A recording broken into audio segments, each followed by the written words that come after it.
Kyle Larson dominates the Bristol spring race, and if you wanted a nap, I guess you lucked out. Today was honestly your lucky day if you were watching the Cup race.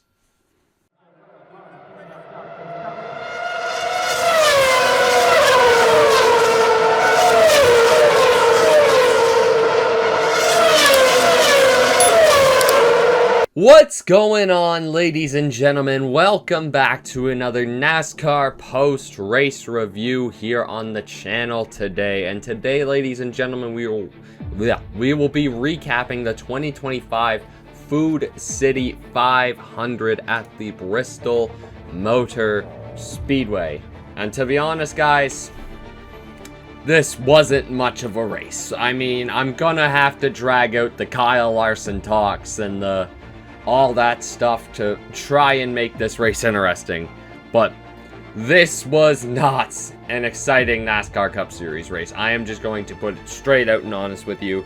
We expected tire wear, but I guess it just got a little too warm for the tire wear to show up today. It was just not the greatest NASCAR Cup race. If you went back and watched last year's night race highlights or any of the Bristol Cup races before that weren't on dirt in the next gen era, it was pretty much exactly like that. That's just pretty much what it was today, unfortunately. I mean, yeah, literally, I'm looking at NASCAR's Twitter for a recap of stage one. Literally, the only highlights are the start and Larson making the move on Bowman. That's literally the only stage one highlights. Yeah, here's a moment in stage two where Brad Keselowski got together with Chase Elliott and Bubba Wallace. Bubba Wallace just kind of pinched him in. Elliott hit the back of him when he checked up. That's really not exciting. It's just like, I don't even know what else to say. It's just Larson dominated. Like, I watched this race with a buddy of mine. I was just like, what am I gonna talk about in my post-race review? Like, I didn't crazily mind the race. Like, it was boring, no shadow of a doubt, but like, I honestly didn't mind it too much, because I mean, it's better than most short track races in the past because guys could actually pass and make moves on each other, but like, it just wasn't it. It just wasn't it. I don't even know what else to say. Like, oh my god. I feel a sneeze coming on now. Holy god. Yeah, no. Like, Alex Bowman blew up in the beginning of stage 3. That happened, I guess. I don't know if I mentioned yet, but yeah. You probably figured by me saying Kyle Larson led 411 laps and won the race. Yeah, he won both stages too. It was just, that 5 car was untouchable in clean air. We're on a pretty rough string of races. Martinsville, Darlington, and Bristol, they're all like not the greatest races, I'll say that, but I mean, to be honest, this is probably the worst of the bunch. This was probably the worst of the bunch, but yeah, man, not much you can really do or say about it. Sometimes these just happen, and I mean, we get a week off and we get to go to Talladega, and I mean, if everybody's not fuel saving, it should be a pretty decent day, but yeah, no, the 5 was just holding on, dominating. Wasn't a hell of a lot of highlights. I mean, you thought maybe someone might be able to overtake him on pit stops, but there was only one caution for incident the whole day, and that was for Shane Van Gisbergen making contact with Cody Ware and spinning into the outside wall. But other than that, that was really it. Like, that was genuinely it for highlights. There's genuinely not another highlight on NASCAR's Twitter page. I honestly don't know what you want me to say. I mean, I guess we can go in depth into the drivers and how they each finished today, because like, I don't have much to talk about. The weather completely changed this race, like I said before. Yesterday in practice, the tires wore like crazy. It was like 10 degrees cooler or something like that in Fahrenheit, and it was just, the tires wore a lot crazier. You could see the difference between yesterday and today, that, well, between practice and qualifying in the race, that the rubber on the top of the racetrack was just so much more different. And I mean, at least the everyone wasn't going the same speed. But no one was able to touch Kyle Larson at the end of the day. Nobody could touch that 5 car if they tried. But, like, haven't the last, like, 5 or 6 Bristol pavement races? Wait, no. So the last Bristol race on the concrete that wasn't won by Denny Hamlin or Kyle Larson would have been the night race in 2022 when Chris Buescher won. So now whenever we go to Bristol, we just know to bet on either Denny Hamlin or Kyle Larson, and whoever wins is going to bring us home a check.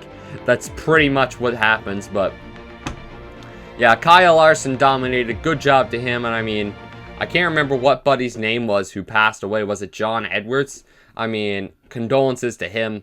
Condolences to his family. And I mean, I'm glad Hendrick was able to get the win for him.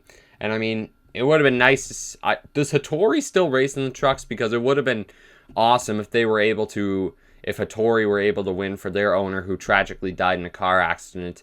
Shohei... what's his name? Shohei Hattori, something like that. But condolences to him and his family.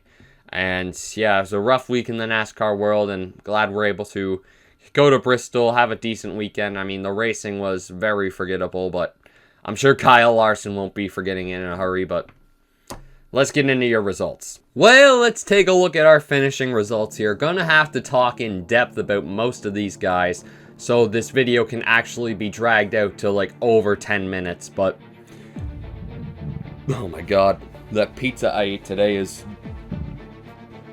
really not gonna let me talk. But Kyle Larson gets the win.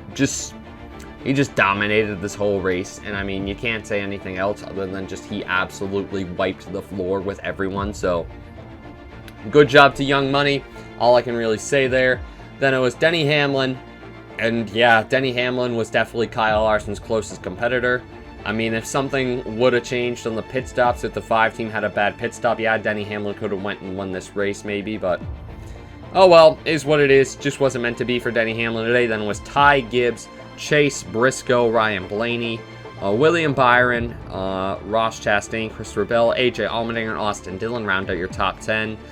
Ty Gibbs, he's finally got some good momentum on his side. Good for him, you know. Good for him. Ty Gibbs has finally got some good momentum on the side. The kid needs it, and yeah, he's definitely turning his season around. Great day for Joe Gibbs Racing. 2nd, 3rd, 4th, and 8th. I mean, Chase Briscoe, he was at the back half of the top 10 the whole day. I expected the 19 car to show up a little bit. I mean, Briscoe was always a contender here with Stuart Haas.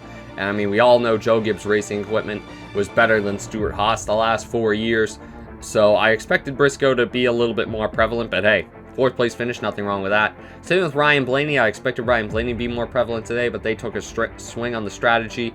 They rebounded to 5th, and yeah, that's where they started too, so good for them. Oh my god. I don't even know where William Byron appeared. I honestly don't know where William Byron appeared from. He was running like 20th the whole day, and then somehow in stage 3 he's 6th. I don't know how that happened. Same with Ross Chastain. He was just in 20th the whole day and then just appeared in 7th. So good for him. Christopher Bell, he had a decent shot at getting up there to Larson when the top group started to come in. So good job, Bell. Allmendinger, man. Allmendinger might genuinely point his way into the playoffs this year. The 16 cars look very impressive to start this season. I don't think enough people are talking about AJ Allmendinger. I genuinely think the 16 car deserves a lot of credit. So good job, AJ. Austin Dillon, P10. I mean, another guy you just don't know how he got up there, but good for him. Carson Hocevar, man, Carson Hocevar deserved a lot better today. Carson Hocevar deserved the top 5 finish, but he finished 11th, nothing wrong with that. Josh Berry, who was my double points on fantasy this week, pulls off a P12, nothing wrong with that. Justin Haley, Kyle Busch, and Justin Haley, he probably deserved the top 10 too. He was pretty fast. Kyle Busch, 14th, Chase Elliott, 15th. Brad Keselowski, Austin Cindric, just guys who weren't able to crack the top 20 the whole race. Oh my god. Yeah, it was a late night watching UFC last night, so I'm a little tired. Tyler Reddick, Bubba Wallace, Ryan Preece, John Hunter Nemechek, Ricky Stenhouse Jr., Noah Gragson, Joey Logano. Man, I expected a lot more from Joey Logano today, but 24th it is. Same with Chris Buescher. I expected a lot more from Chris Buescher today too, but just never had the chance to get up there. Eric Jones, Zane Smith, Riley Herbst, Cole Custer, Michael McDowell. He was the one bad Spire car the whole day. 31st for Jesse Love. I mean, he qualified well, but I mean, first cup race in general at Bristol in an RCR car. He made the most out of it. Good job, Jesse. Excuse me. Ty Dillon, Daniel Suarez, Corey LaJoy, Todd Gilliland, Cody Ware, Alex Bowman, who had a DNF, Shane Van Gisbergen, and Josh Balicki round out the results.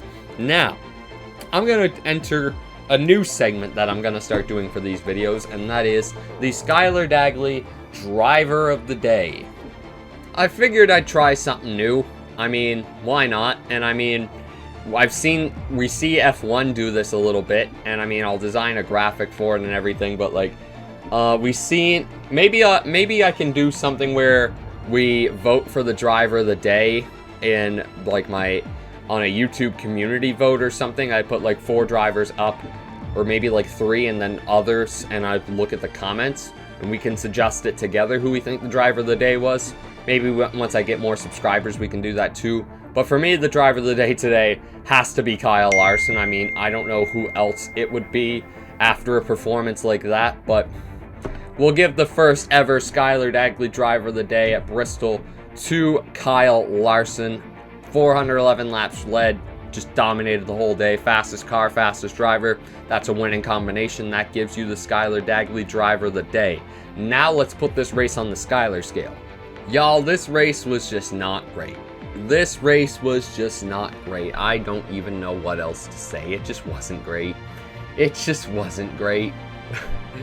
Kyle Larson dominated. I decided to go take a shit in the last like 50 laps and decided to miss 20 of it. I knew nothing was going to happen anyway.